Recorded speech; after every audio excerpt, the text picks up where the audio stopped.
Hi everybody, hope you're well. So this video was requested by Sassenach10 who sent me in 8 questions about a lot of the games that I've played on the channel in the last couple of months. So I'm going to try and work my way through those, and I might split this video into parts, just depends how long it's going to be. So the first question is, which game or games was the quickest to begin regular gameplay? In terms of limits, like having to first do a tutorial, or like with Equiverse where you had to get to level 6 to breed a foal. Did waiting seem more of a chore to get there, or did it make you want to play the game more to see what was next? I think if I think of all the different limits that are on different games, and there was different limits with different games, like in that one that I did recently, Beastkeeper, I couldn't do anything until I'd done the tutorial, so I had to do the tutorial. I didn't mind that because it was teaching me, some basics of the game. Something like Horse's tutorial.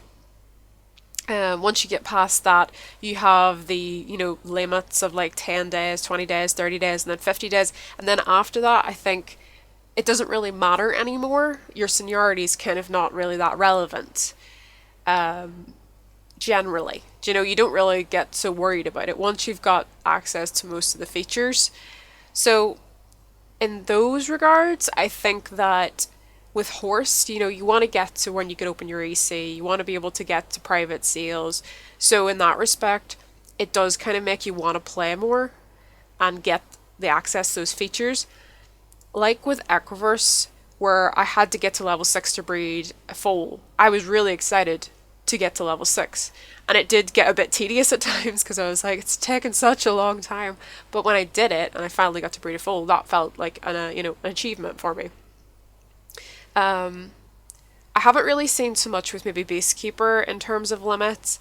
With Horse Eden, it's more limits like not being able to use certain features more than a certain amount because I don't have like subscription or whatever is the sort of the version of VIP or Star Rider for SSO. And I haven't really felt as many limits with Horse Eden. Horse Eden like kind of lets you get on with it a bit more, and I don't mind that actually. But I think it also kind of doesn't give you too much structure, and I think sometimes you kind of appreciate structure with what you're doing. I mean, if I look at something like SSO, where you're limited to play freely up to level 5, it's quite a long time ago that I did that. It's nearly a full year now, and I can't really think. Did it give me enough story that I wanted to keep playing? And it must have done because I'm still playing it. So I think in that respect, yes, it was effective at keeping me engaged.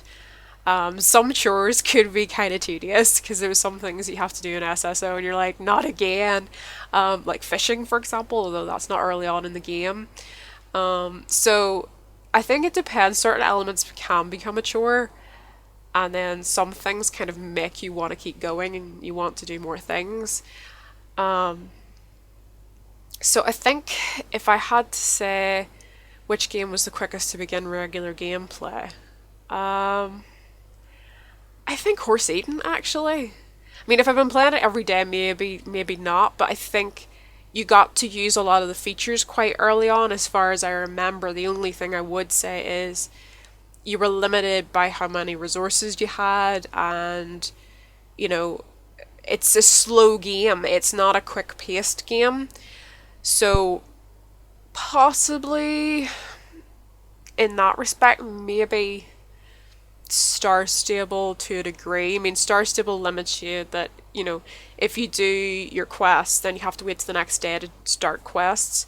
That can be kind of frustrating sometimes when you really want to find out what's happening next, but it makes you want to come back tomorrow and do it. Or if you really can't be bothered, then you pay 75 star coins and you just stay overnight and then you can immediately do it. So I think all of these different games have different ways of tapping into that need to continue. And I don't know who I would say. I would have to actually think who's the most effective at that. Um, I think possibly Star Stable's winning there. Horse a little bit. I don't really know so much now because I feel like if I was to start playing Horse as a new player now, I don't know if I'd feel the same as having played it for a really long time now and seen a lot of the things that have happened with it. So I think I'm going to go with Star Stable.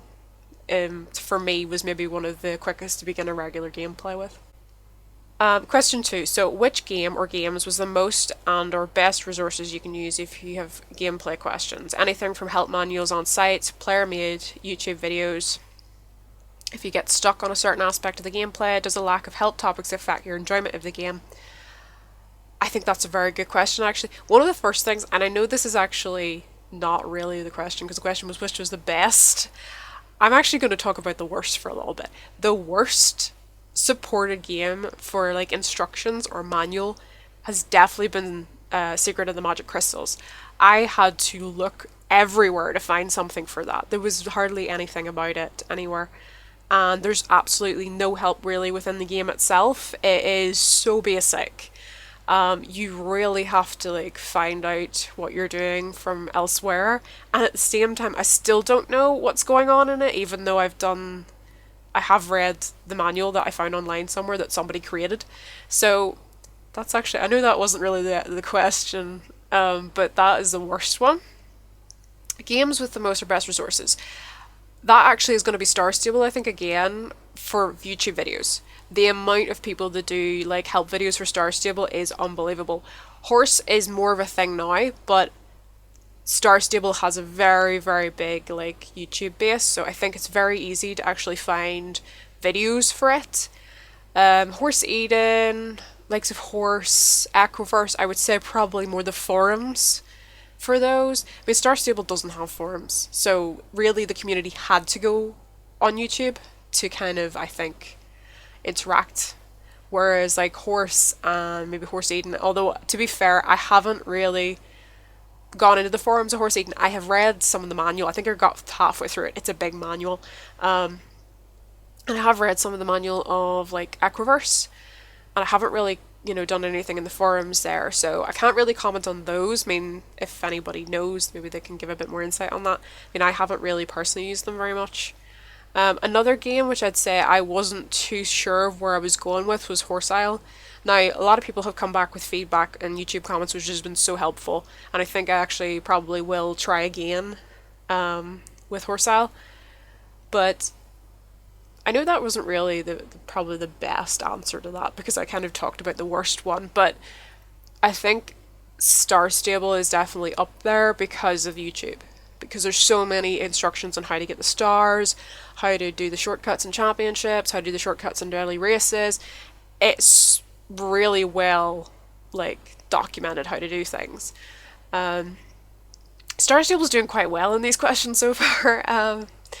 So that would kind of be my answer to that one. I mean, Horse does have a really good, I think, forum community, and that things, it depends what server you're on, but generally there's a lot of people there with a lot of knowledge. It's a well, undeveloped game, and people are pretty much up to date on it and know what's going on. So I would say it's fair enough to say I think Horse and Star Stable would be up there.